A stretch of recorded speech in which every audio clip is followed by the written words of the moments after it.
Welcome to another edition of the Inspired Stories podcast, where leaders share their experiences so we can learn from their successes and be inspired by how they've overcome adversity. My name is Anthony Codaspoti, and today's guests are co-founders of Project MedTech, Duane Mancini, who is the CEO, and Rich Mazzola, who is the CFO. Now, Project MedTech is a company dedicated to helping innovative medical technology startups succeed by providing guidance on product development, regulatory pathways, and go-to-market strategies. Founded in 2020 and based in Cleveland, Ohio, Project MedTech focuses on supporting breakthroughs in areas like medical devices, diagnostics, digital health, and more. Under their leadership, the organization continues to expand its reach, launching events, podcasts, and collaborating with industry leaders. Duane holds a Master's of Science in Medicinal and Biological Chemistry from the University of Toledo and has previously led business development efforts at well-known organizations in the medtech space, such as LabCorp and NAMSA. Rich holds a Bachelor's of Science in Business Administration with a focus on accountancy from John Carroll University. He has served as Director of Finance at a technology SaaS startup and consulted at several CPA firms, always focusing on growth in operations and finance. He also brought his financial leadership to Coologix and Resevent Medical as a CFO. Now, before we get into all that good stuff, today's episode is brought to you by my company, Add Back Benefits Agency, where we offer very specific and unique employee benefits that are both great for your team and fiscally optimized for your bottom line. One recent client was able to add over $900 per employee per year in extra cash flow by implementing one of our innovative programs. Results vary for each company, and some organizations may not be eligible. To find out if your company qualifies, contact us today at addbackbenefits.com. All right, back to our guests today, Duane and Rich of Project MedTech. I appreciate you making the time to share your story today. Yeah, thanks for having us. Good to be here. So you guys founded Project MedTech at a time when the world was in a state of flux. What inspired you to make that leap in 2020? And how did you guys navigate some of those early uncertainties? So I guess, to kind of go back to a little bit of maybe how we founded the company, how we had the idea. I was at a company called NAMSA, and just kind of working through with med tech companies and because you get to do business development, you get your finger on the pulse of what's going on within the startup industry. I had this idea, hey, I think we could do this better. This would be a cool concept. Started thinking about that a little bit, but that was February of 2020 is when I really started to give that some serious thought. March 16th, I took my last flight from Minnesota, and then the world shut down like the next day. April 4th, my wife is like, hey, we're pregnant with our first kid. How great. And I'm like, oh, this sounds like a great time to start a company. And then, the end of April, the COVID is still, everything is still shut down. No one has any clue of when this is going to let up. And so the idea was, hey, maybe just launch Project MedTech as a podcast. We'll just launch the media side of the company, put the rest of it kind of on ice for now. And so that's what I did. I took that job at LabCorp and moved over there and did business development there, but kind of launched Project MedTech in the background. Rich was episode 19 or 20 of the podcast series. I had known Rich before. He was oddly enough, he was a +1 to my wife and I's wedding. And so I had known of him. We had talked a little bit. I met one of my other co-founders previously. He came on board in November of 2020. Rich ended up coming on board of May of 2021. But just, with those guys really kind of thinking through, hey guys, this is what I'm seeing. Does this line up with what you're seeing in the industry? We all had different skill sets. I think that was a really important feature of this as well, the founding team. And we didn't go full time until I went full time in January of 22. And Rich and Aaron Tenhusen, who's our chief operating officer, went full time in August and September of 2022. So what is it that you guys were seeing, Duane, that made you move forward with something here? Yeah, I think it was for these early stage startup companies. It was the ability. Honestly, I'll share my experience first because this will make sense for Project MedTech, right? When I had the idea, I knew what my weaknesses were, right? Like if I'm looking at a staircase, I can see the top of the staircase where we need to go clear as day. That's my skill set. I will most likely fumble on the first three steps, and then once I get there, I'll fumble again a little bit. So I needed someone to help operationalize what we were doing. Rich and Aaron were perfect complements to that.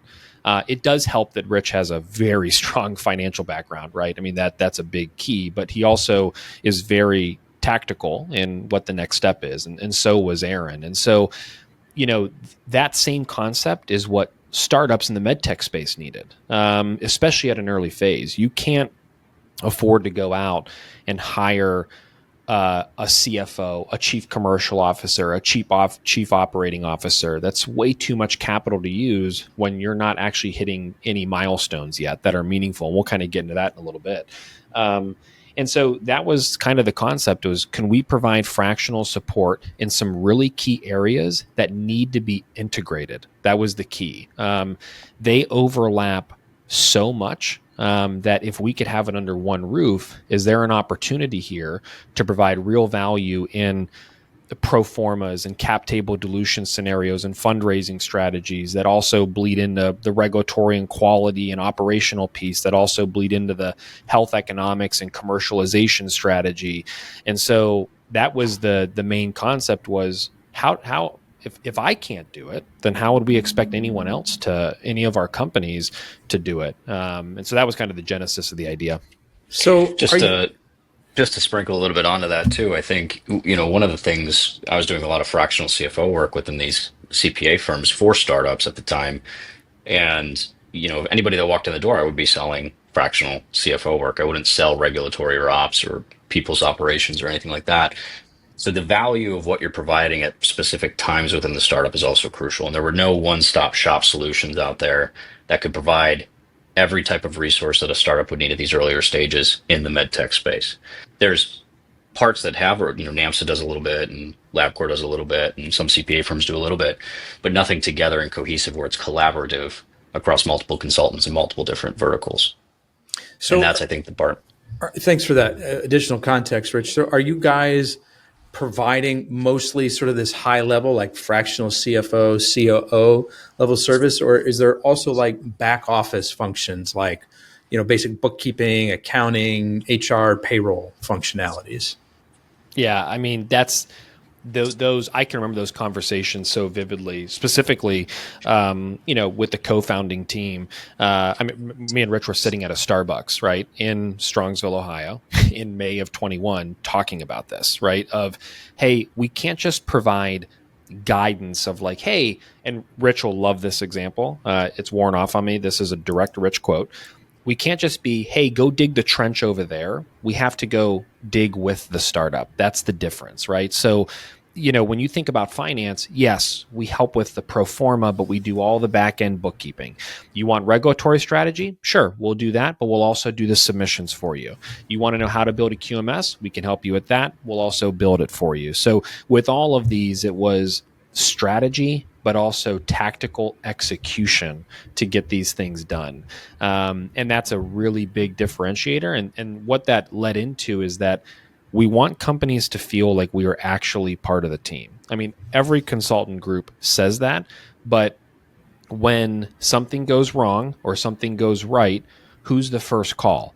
If that could be Project MedTech, then we have something really good going on, and that's what we've pretty much driven towards.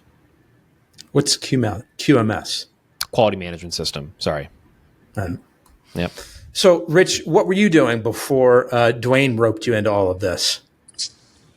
I call myself a recovering CPA these days. So I spent most of my career in CPA firms. I had fallen in love with the venture space pretty early on, and out in Oklahoma City of all places, where I lived for a few years. But then coming back, I said, I'm gonna jump on the other side of the fence and join a tech startup. So I joined a group called Squints Inc. down in Akron. which blossomed out a product or a company called Drips, which was the spinoff company. So shout out to AC or Aaron Christopher down in Akron. They had a really cool telecommunications product with an AI engine before AI was the hot thing to invest in these days. And really loved that. Worked with them for about 13 months. And after we were done thinking about raising money, I said, this is great. I can do this for a lot of companies. So I brought that concept and Drips back as my first client in the fractional CFO, fractional finance space for startups, and launched that practice at a couple different CPA firms. And, there's regulatory compliance stuff within CPA firms and restrictions. But then, seeing what Duane was thinking about with his Project MedTech, and I had worked both with life science companies and technology companies. I said, this is great. We can get this out of a regulatory environment, but focused in the consulting space along with other education events and eventually a venture fund. And so that's what really attracted me to what Duane was kind of building. And I had a lot of that infrastructure kind of set up for what a consulting practice would need to operate off of to help with that. So that was kind of the blessing in disguise. So how many groups in sort of this medtech space have you guys touched over the years? Just trying to paint a picture of your experience. Over 80 companies now. Yeah. Okay. Yeah. I'd say we're, over 80, probably nearing 100 at any given time, 40 to 70. It just it fluctuates, but the duration of our engagements are the coolest piece. I mean, Rich, you mentioned Resavant in in his intro. Rich has been with Resavant for 5 years, maybe. And a lot of our engagements are 18 to 36 months. And, we're just really engaged with these startups. We stay with them for a while.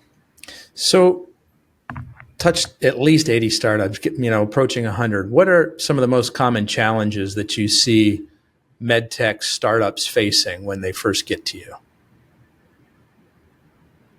Yeah, I think from our end, it's everyone comes to you with funding requirements. Everyone needs money, right? That's the first thing. I think what we've found is that what the challenge with fundraising is usually the strategy around what you're doing. And what I mean by that is startups will come and say, hey, I need to raise this much money.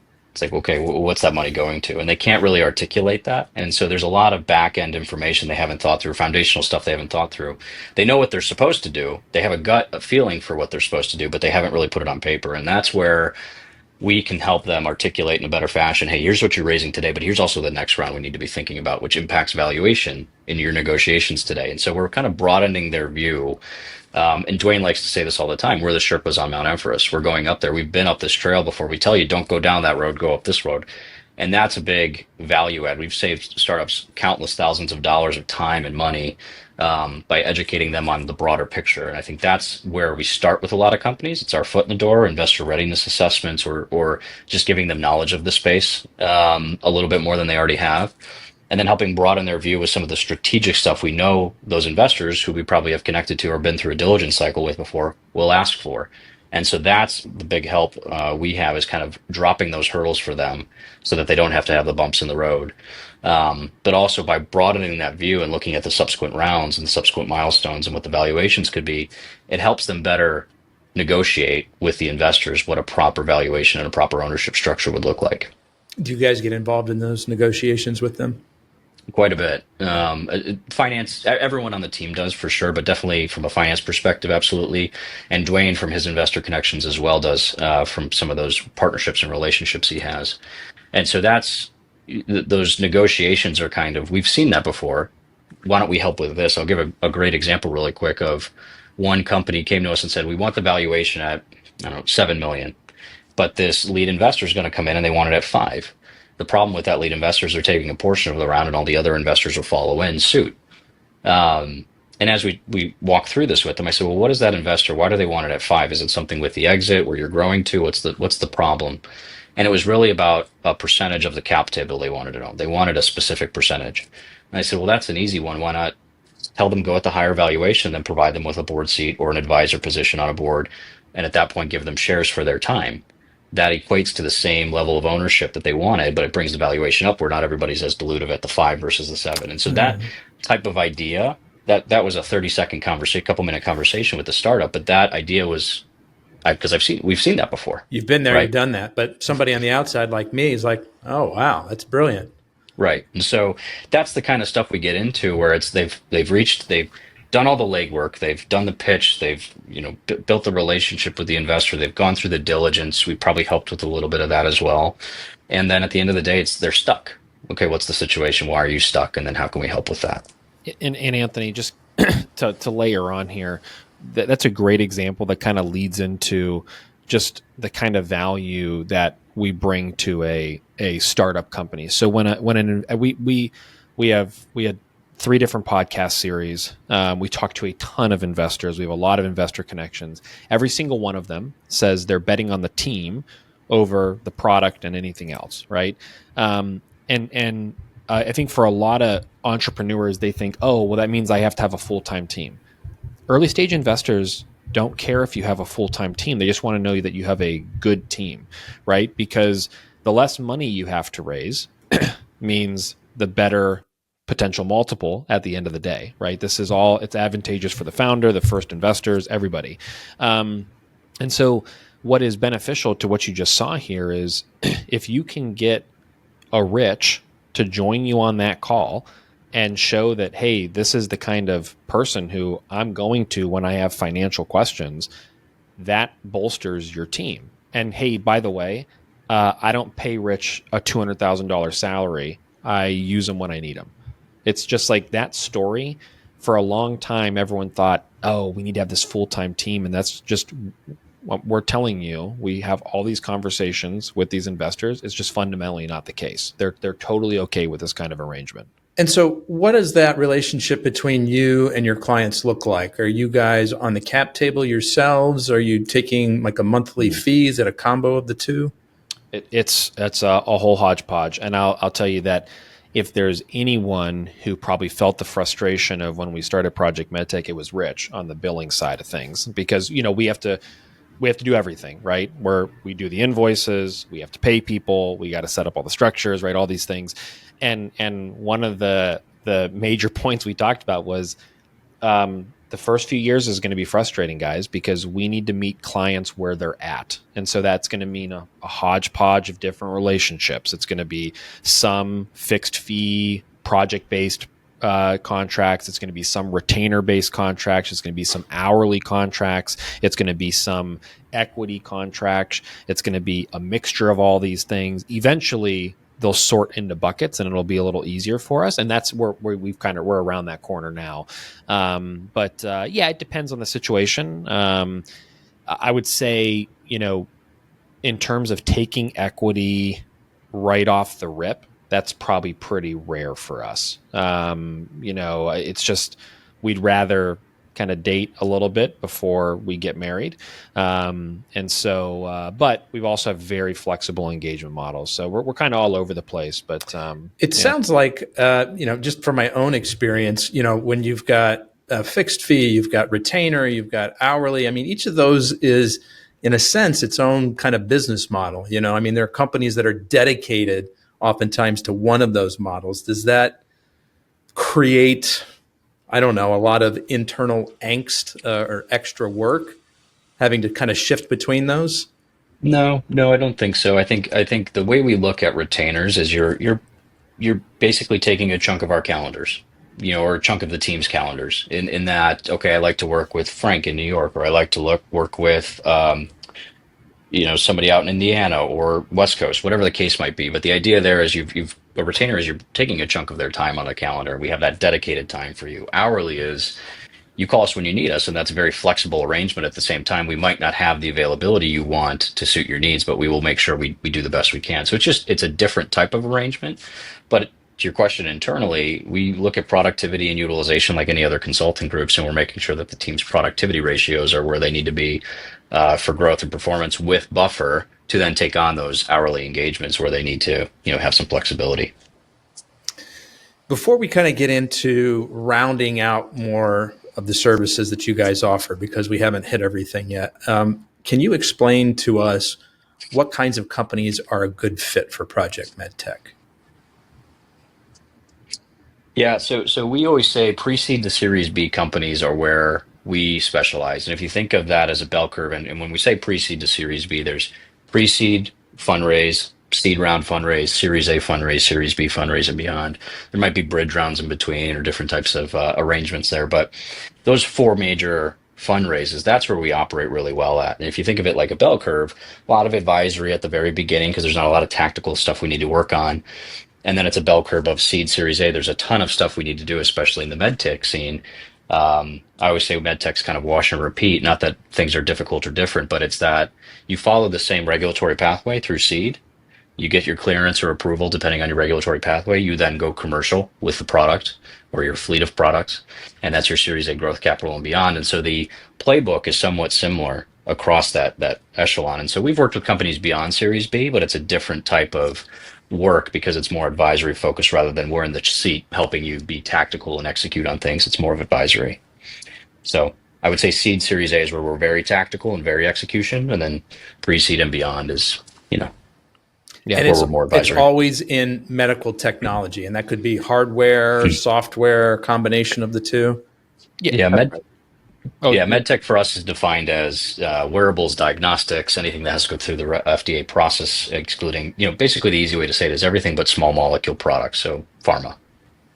Yeah, okay. And science, and then I would say too, we've from an expansion perspective, the last probably year and a half, we've really gained traction in accelerators, incubators, and then hospital and university innovation groups, right? So helping them evaluate technologies that they maybe consider spinning out, right? What that could look like. Is it venture backable?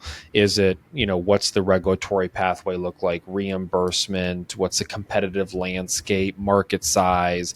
But really evaluating it less from a technology perspective and more from could this be a standalone company? And so we've been doing a lot of work there, and then also helping VCs and other investment groups either determine kind of step in and help with some of their portfolio companies, or also helping them with due diligence for a follow-on round. Hey, did they make as much progress as one would have expected? That kind of thing. So really started to expand our client portfolio that way as well.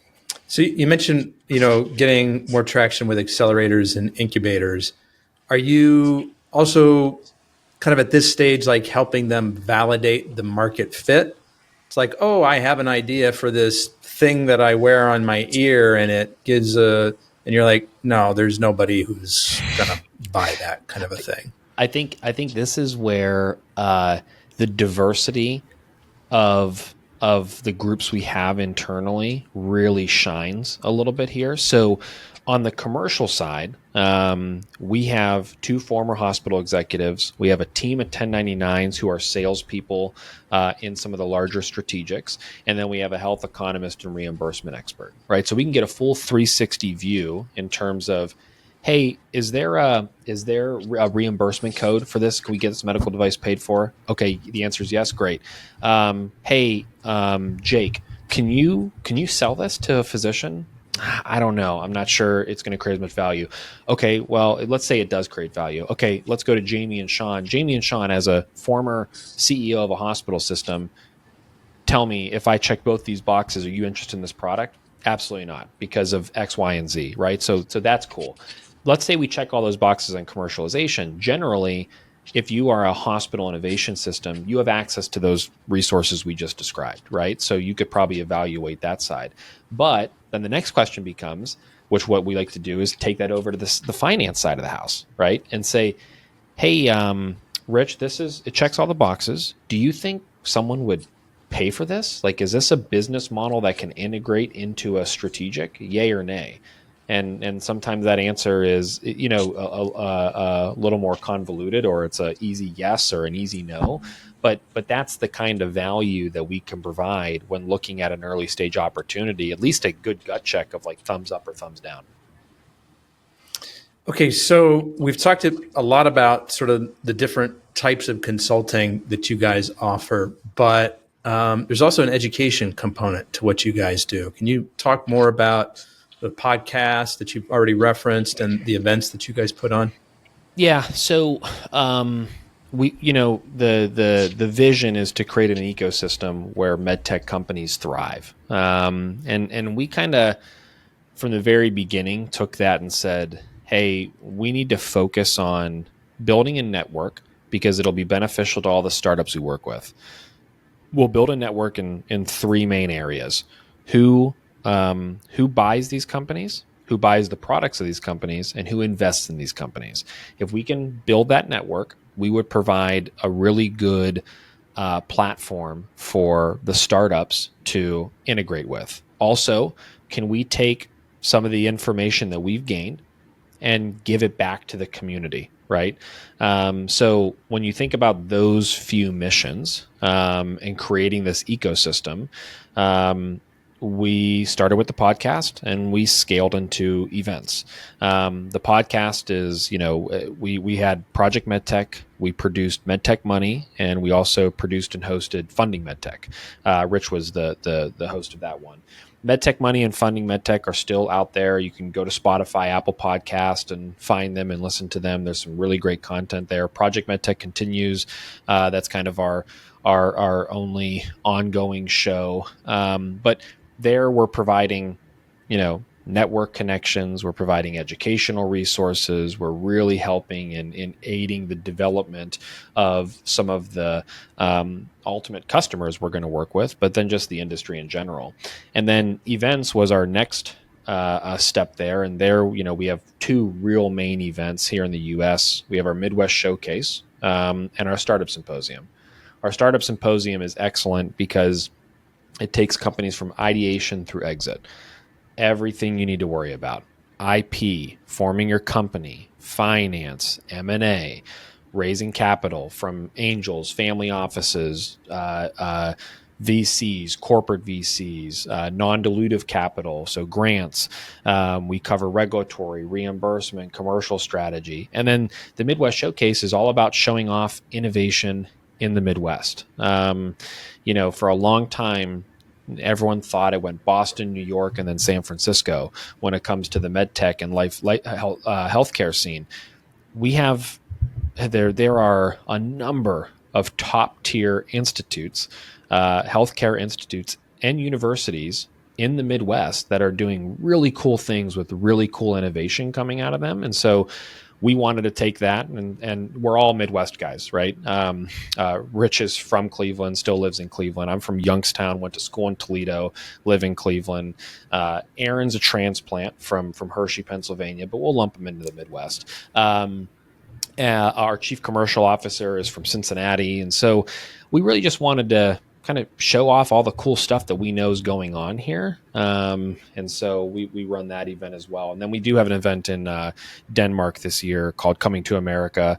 But if you're thinking of the Eddie Murphy movie, you're spot on. And really just helping companies think about how they come to the U.S. and commercialize a medtech product here, because they're two drastically different systems. One is generally a single payer healthcare system, and the other is not, and so it's a little complicated for them to understand. And setting up your company here, there's so many facets of it that are difficult.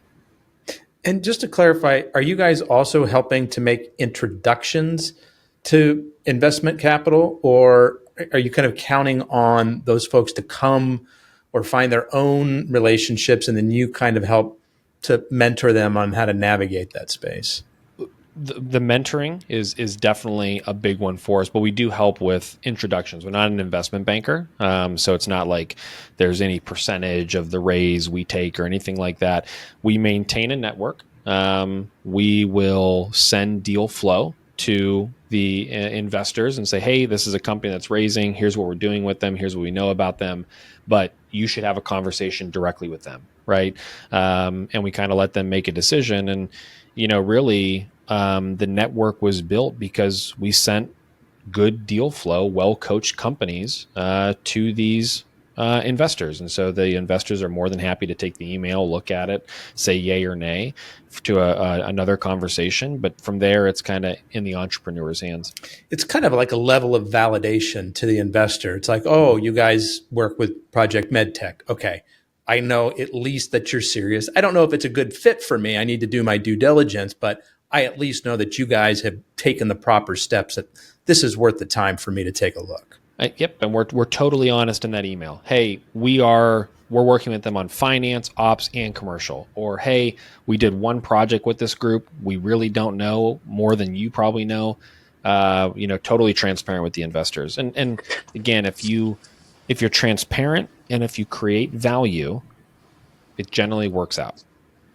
And just, I think the types of opportunities we're putting in front of our investors, we know what they're looking at, or we know what they want to look at. We know their thesis, we know their check size, we know what rounds they like to invest in. We understand their diligence process to a certain extent. And so when we put a deal in front of them, it's not like we're sending a seed level company to a Series B investor, right? We're sending the right company at the right times to the right investors, or in some cases, proactively stating that they're not here yet, just keeping you aware of them and pay attention to these guys. They got something going on. And Rich, great point, because that advice, while helped us build relationships with investors, startups need to understand that as well. Is just be you are going to meet people in this ecosystem who are like, hey, I know Bill Trainer at Mutual Capital Partners. You should go talk to him.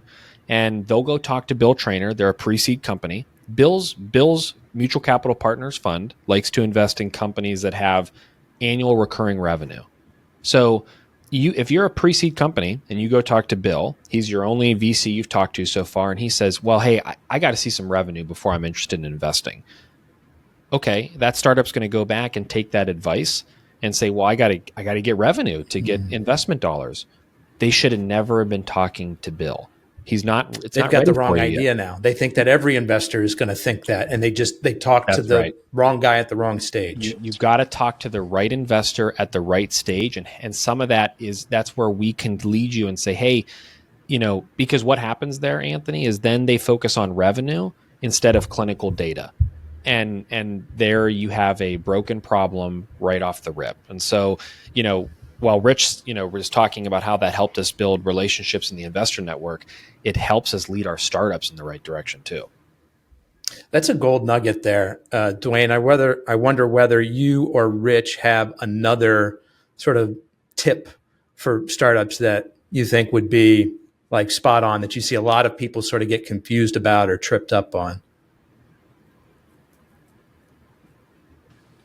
I'd say there's probably too many that we don't have enough time for. But no, I think when it comes to understanding your market, I think it's go-to-market fit, right? Most medtech startups have a predetermined pathway to market, and in some cases, to Duane's point, is they have the ability to sell their product prior to some sort of clinical data point because it doesn't require regulatory approval. That's actually a detriment, because clinicians, value committees within hospitals or VAC committees, they're going to want to see some of that data to actually say, okay, I'm interested in buying this product. And so to Duane's point there, just reiterating, just because you have multiple pathways and one is closer to revenue than the others doesn't mean it's the right one. I think the other thing that tends to get people at a bit of a tickle is when you talk about investments, you're really always focused on the first round that you're in right now. You're not focused on the subsequent rounds and understanding what the dynamics of those rounds will be. And so sometimes startups will take a deal today because it's quick and painless, but it will mess up their subsequent rounds, the value of the rounds. It will require a lot of rework with attorneys to redo documents or whatever. So paying attention to the full landscape and starting with the exit in mind. Why, we're building this to exit. We're building this to get this to market.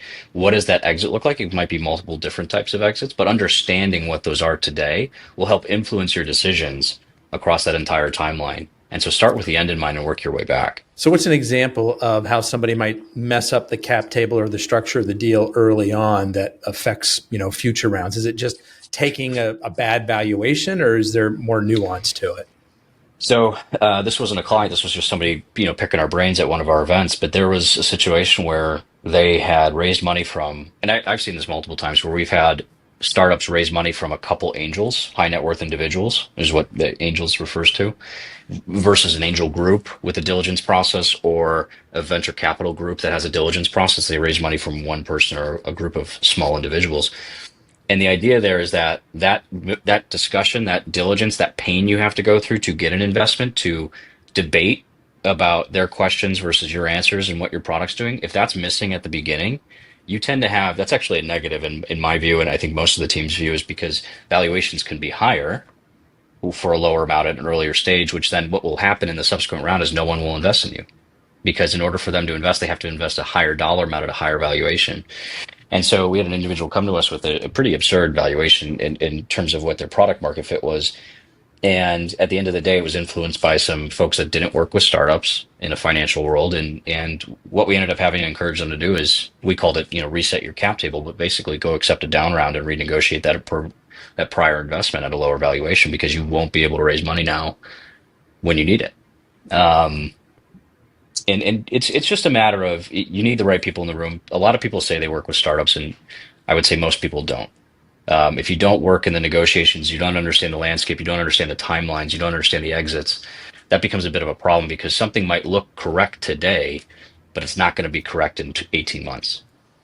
Yeah, Rich, Duane, did you have more to add to that? Not to that. Okay. I have a keep going on the finance piece. I have another big kind of like we see companies screw up quite a bit. No, let's go there because I was going to kind of shift gears anyways. Okay, so he mentioned the finance, the clinical data piece.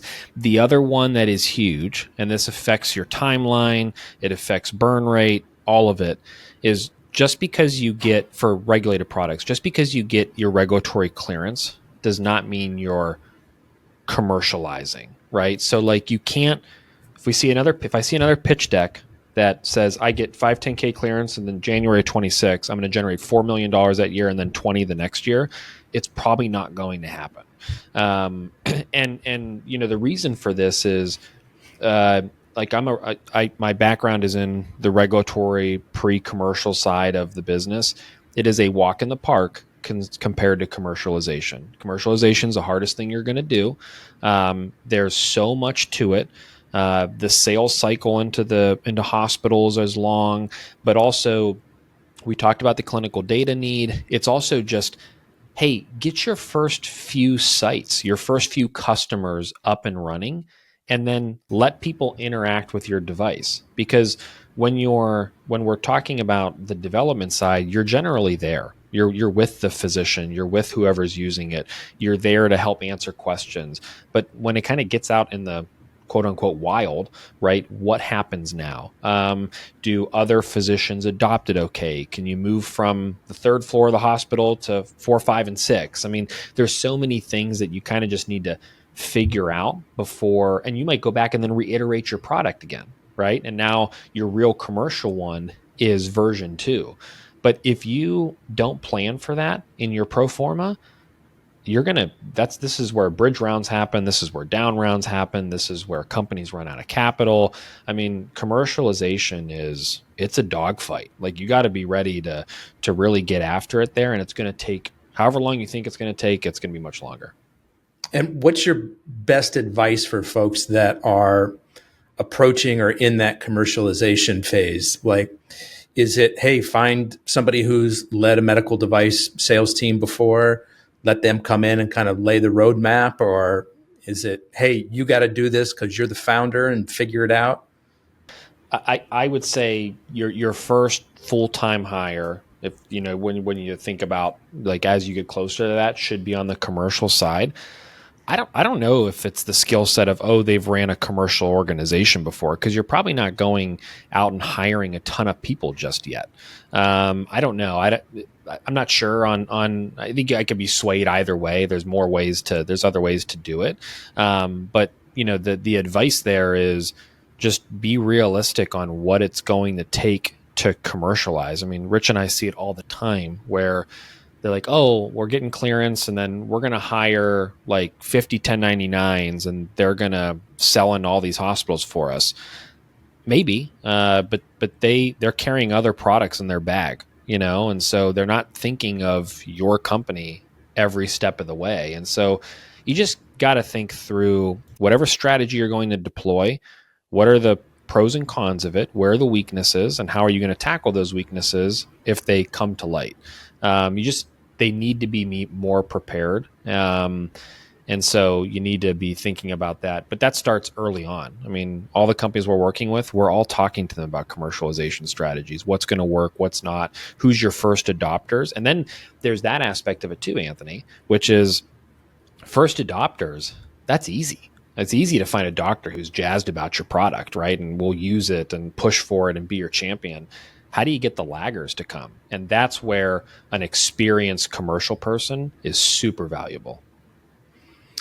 What is it that people don't understand about the regulatory process? You said, Duane, you've got a background that's pretty heavy in that. Yeah, the first thing is the FDA has a mission to make sure products that go to market are safe and effective. And they're also human beings, right? So getting frustrated with the fact that you need to get regulatory approval and getting frustrated with your FDA reviewer is not going to you're not going to be set up for success. That's the first area everyone gets frustrated with. If you have never been in the regulated environment, it's like, well, why is the FDA asking for this and that and this? It's like, well, they need to make sure that if you're going to put this in a human, it's safe and effective. So just maybe put yourself in their shoes for a second. The second thing is the easiest regulatory path is not always the best. You need to evaluate those things.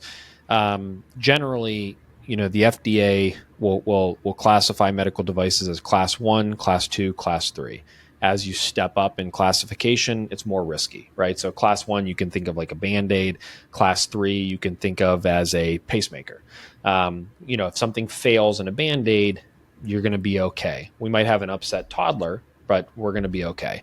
If, your pacemaker fails, well, someone dies. And so where there is nuances, though, is in class 2 medical devices. There's there's a few different pathways there, 510K and de novo being two different ones. And so one is a little bit longer, one's a little bit easier. Just determining which one you want to do, it's not always will take the easiest path. Also, you can do a stepwise process and change your claims. And so there's a lot behind it, but some of those basics are generally where some companies fail. And I'll just give a tactical example here. So, for example, a de novo might require a clinical trial. And you might think, oh, 510K will get my product to market faster and I can start sales earlier. But then that creates an environment where competition can come in. And so by doing a de novo, it builds a bit of a moat, right? Where that forces other products to go through a clinical trial now, if they want to use your device as a predicate or what's called a precursor device. And so there's also intellectual property strategy behind this. So if you don't understand that landscape, and most people would probably just jump to the 510K because I can get to market faster, but then they don't understand the ramifications of that from a strategy and a protection standpoint. That's fascinating. I think about this and I think about the other example that you gave earlier about, the creative solution to that, person who ended up giving equity to somebody for their board seat contribution to help keep the valuation, where they wanted it to be. Can you guys think of another interesting example that's maybe hit when it, had helped your companies hit like an important milestone along the way? I think these are really fascinating stories for people to hear. Like when it's real, it's like, oh yeah, that makes me sort of connect the dots to what I'm going through here too. Yeah, I have a lot of examples in the fundraising space. So I'll give Duane a minute here to think about one from his end. But, from a fundraising example side, we've had situations where investors have gone through diligence and there might be just a holdup. There might be other investments they're evaluating too at the same time as the company we're working with. And so I call them levers, but or icing on the cake. But how do you sweeten that up? How do you encourage somebody to jump faster if they're waiting for other things to happen? And so we've had situations where things have stalled and we're close to closing this round out. Do you guys want in or not? Or there's some strategic value to having this partner in on the cap table, like a strategic that would potentially buy the company at some point or the product at some point. We encourage companies to go through a warrant. Okay, let's offer a warrant. And warrants Explain can be what anything. A warrant is, Rich. So that is an agreement to buy equity at a certain value. And it's like an option. If I was an employee of a startup and I got an option to buy equity in the company at a specific value, I would wait to buy it until the value of that equity is higher than the price I'm buying it for. So I'm getting a little discount a part of it. Now, warrants can be anything from less than a penny per share, or it could be something like 50% of the value you've already paid for. And so where we've seen strong examples of warrants that work really well is by offering a strategic investor a warrant that gives them 25% or 50% warrant coverage in the next round. And what that means is if I invested, I'm going to use simple math, $100,000 today at a $10 million valuation, and I got a $50,000 warrant or 50% warrant coverage into the next round, and then the next round is $20 million in value, I can still invest 50,000 of my 100 at the same valuation before. So as if it's, and clients are like, well, isn't that more dilutive? And I say, of course it is, but it's as if they invested 150 in this round.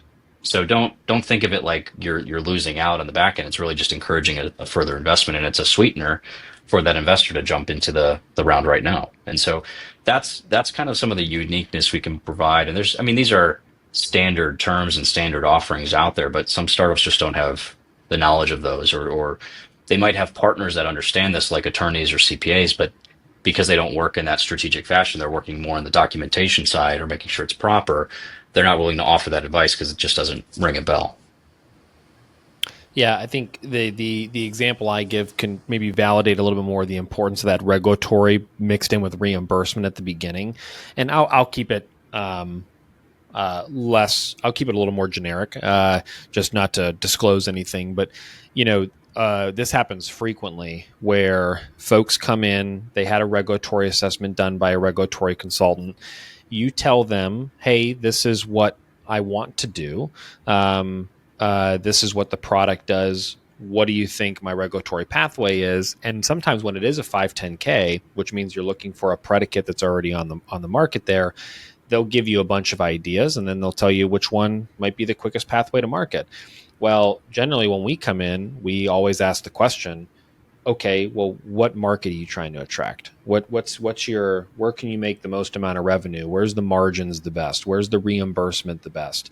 And this has happened on a number of occasions where we've kind of come in, asked those questions. We do a deep dive into that, and you find out that the product code they were going to go for, it may have been the easiest pathway within the FDA, but the reimbursement was not where they thought it was going to be. And so we actually made a pivot to another product code. And within these product, go ahead, Anthony. Yep. Yeah, just to clarify, so a particular product code may have helped speed up the approval process in the early FDA stages, but because of the way that insurance reimbursements work, that product code is going to get them a lower reimbursement from the insurance companies than if they had taken a different product code that had a more difficult process of getting approved through the FDA. That's right. They both could have been 510Ks, but maybe there were more testing requirements, to Rich's point earlier,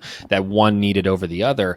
But, within product codes, it's not just your technology, like what you're doing from a technology standpoint. What claims are you trying to make? What's your indications for use? What are you treating? And those, if you look up wound care, for example, there's like 28 product codes within wound care. There might even be more, but they differ based on some technological features, some types of claims you want to make. And so really meshing those two things together, that's an area that we just see a lot of companies come to us with their like headset on one area. And you're like, this is a bad idea because of this. I want to shift gears now. And whether it's personal or professional, I'd like to hear about a serious challenge that each of you guys have overcome. How'd you get through it? What did you learn? How did it help shape you into a better person today? Rich, you want me to go first? Yeah, I'm sure we probably have the same story. Yeah, I think starting a company at the same time you're starting a family is difficult on a number of fronts. It's difficult from a time perspective. It causes strains in a lot of your relationships in your life. And I think figuring out how to navigate that and let people in on your journey is really hard. It's at least for me, it was definitely an area I struggled with. I mean, it's strains with your spouse. It's strains with other family members. It's strains with your co-founders, right? It's strains with friends. It's just, you don't have as much time as you used to. And there's also different stresses that you've never felt before. And then when you feel those stresses in another area you've never felt before, like becoming a dad for the first time, it is overwhelming to deal with at times. And allowing others to come on that journey with you is it was just different for me, at least, right? Like I was generally a person who, when I felt stress, I kind of kept it in a little bit. I conceptualized it, I dealt with it, and I moved on. But when there's so much new stress, that's really difficult to kind of deal with. And then you end up kind of shutting down a little bit. And, there were multiple times where, my wife, Emily, who's an absolute saint, she's the best. She would, look at me at dinner and be like, "Where are you?" And it's like, "Oh, I'm thinking about how Rich and I got to work with this company or the state of Project MedTech or hiring someone and the stresses that come with that." I mean, it's just like, it's very easy for you to not be present, and that's not a good thing. So what pathway did you find to letting people into your journey? Talking to them, like letting people in real time. Hey, this is what's happening. And just talking about it out loud with them, seeking help, being okay talking to people. Like, you have, at least for me, I have such a great support system. I have friends that I've been friends with for 30 years, right? Like literally since we were 5. Being able to talk to them a little bit, talking to my parents, my wife, 100% all the time. She's the first one you go to. But then also just a little bit of like, relying on the other co-founders and executive team members. I mean, Rich and I were going through a very similar thing at the same time, and sometimes me and Rich, it's where we definitely have a tendency to just talk about work. And it's like, sometimes you need to take a step back and be like, man, how are you dealing with this right now? And so I think just being aware of that, and I think I was poor at that before, was being aware of how those stresses were affecting me, and talking about them feels a lot better. Rich, is this the same story you were going to tap into? Well, yeah, I think what, Duane, your firstborn was a month old when you went over full time, right? Or was No. just about to be born? Yeah, the second one. Yeah, Julia was born in December of 2020, and Penelope was born in July of 23. So it's just like, yeah, yep. And then my first son was born May of 22, and I joined full time in August, right? So neither of our wives were happy with us, but I think, echoing what Duane said, I think, one of the things that helped us get through this is 2 things. One is taking solace in, we look at things today and, we're dealing with the pains of everyday growth and this and that and growing pains or whatever you want to call it. But then you look back, you're like, wow, look at how much we've grown this in 2 years, 3 years, 4 years.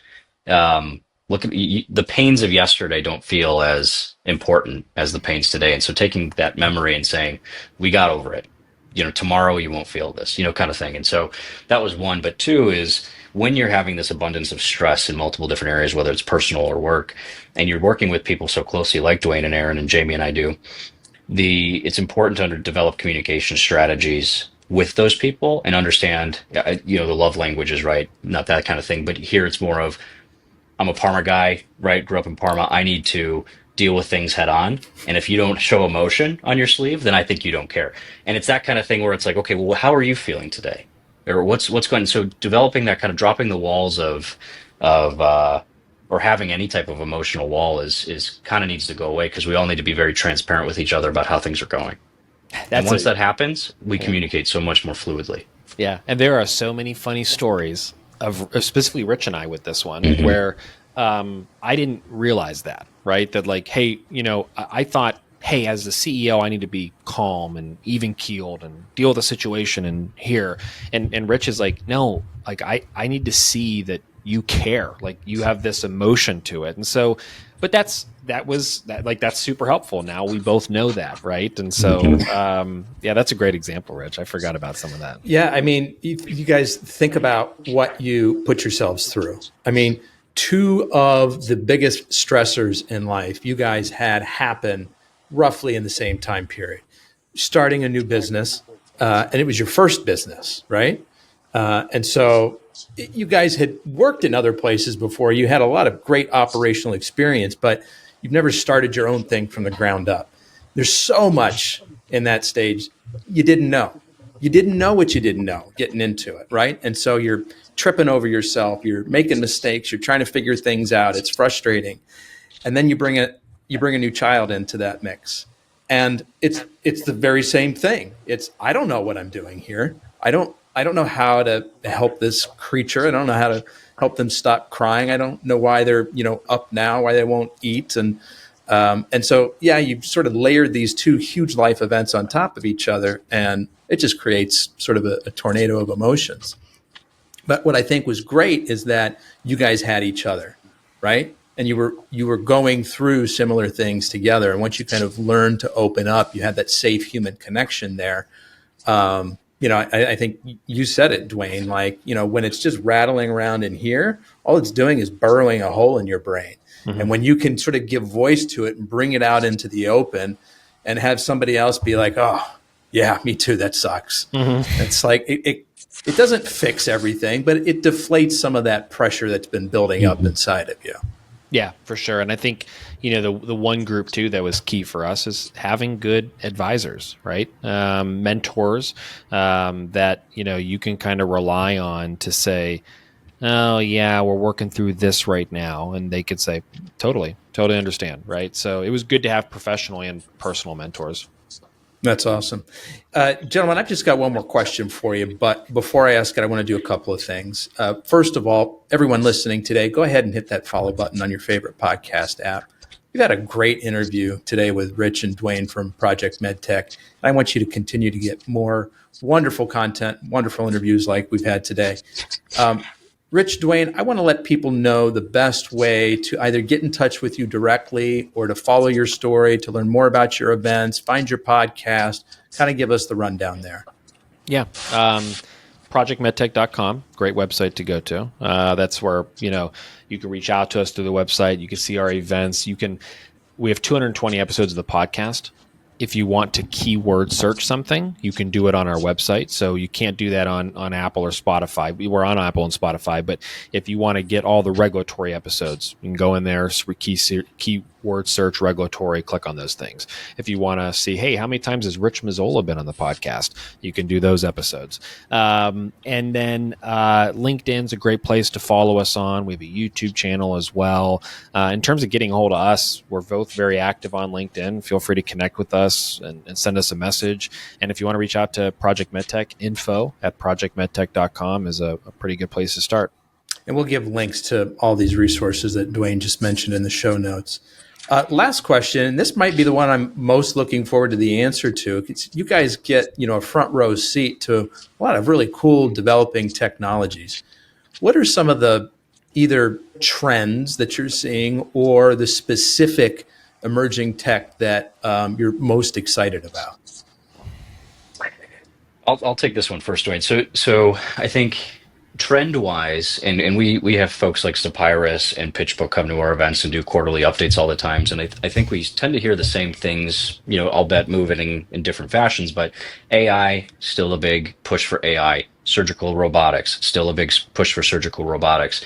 And what both of those are highlighting is the fact that it's a talent need, right? When we looked at the nursing shortage, the doctor shortage, the same type of quality of clinicians across the United States or the world, having access to an AI engine that is the best in class, or having access to a surgeon in New York providing a surgery in Montana through a surgical robotic system, something like that.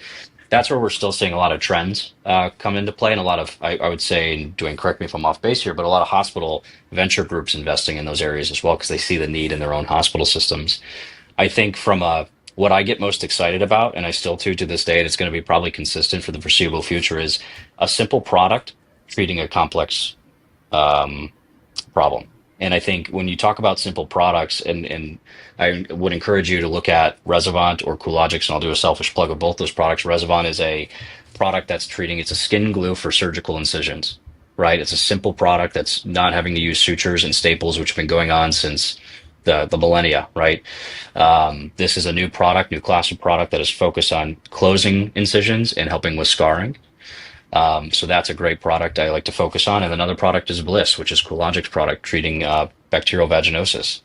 And it's a simple product treating a condition that women suffer in silence for. And I think it's a great product. And my wife has told me I'm not allowed to talk about Coologic's product at the dinner table anymore. So that's been a new rule in my house. But no, I think the simpler the product, treating a complex problem is something that I always will get excited over.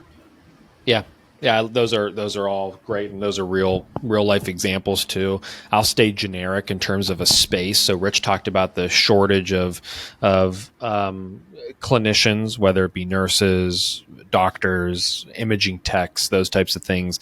I think the other areas that I love to see are products that are helping to take care from the main hospital to either other areas to consume healthcare or even rural places as well, because there's a huge untapped market there to be able to do procedures, imaging, a number of various different things, just where people don't have to travel, an hour to a hospital. They can do it at a smaller regional hospital or a more rural hospital. Those ones are also really, really interesting. And so anything in that space, I think is pretty cool. Surgical robotics, AI, fascinating tech. The one I want to actually ask a follow-up question on, though, is the Resivant, the skin glue, because I know that there are similar products that exist out there. I cut my finger, I don't know, about a year ago, pretty good, and they were like, and it was right in the nail bed, and they're like, we could do a stitch. They're like, but that's going to be pretty painful in your nail bed. Like, we've got this skin glue that we can get. And so we did that instead. And it worked pretty well, but it didn't keep the wound closed as tightly as it should. Is that sort of what Resivant is doing a better job of? It's just a better adhesive? Yep. And so I would promote the fact to go to resivantmedical.com and watch the graphic. We have a nice animation up there, but it's a different type of chemistry. You're right. There's a lot of different products out there. This is a silicone-based molecule over a rubber-based molecule, which is the basis of superglue, right? And so silicone-based molecules like this, the cyanoacrylate, allow for a more cohesive and cross-layered bond, which means it's going to stay secure longer, create a microbial barrier longer. And so, infections are always a concern with skin glue. Longevity is always a concern with skin glue. And so these are kind of tackling those things. And I say that simply because I'm not a technical person on the chemistry side, but it's through that new type of chemistry with the silicone-based molecule that changes the game of skin glues. So that's the big innovation here. That's cool. It'd be fun to have you guys back on in a year or two and hear what kind of advancements have been made and sort of that combo of AI and surgical robotics. I think a lot of fun advancements coming out. Gentlemen, Rich, Duane from Project MedTech, I want to be the first to thank you for sharing both your time and your story with us today. I'm very grateful.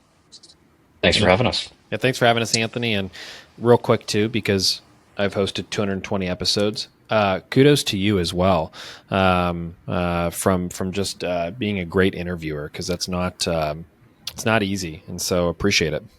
I take those kind words. Thank you, Duane. Nice having both you and Rich on today, folks. That's a wrap on another episode of the Inspired Stories podcast. Thanks for learning with us today.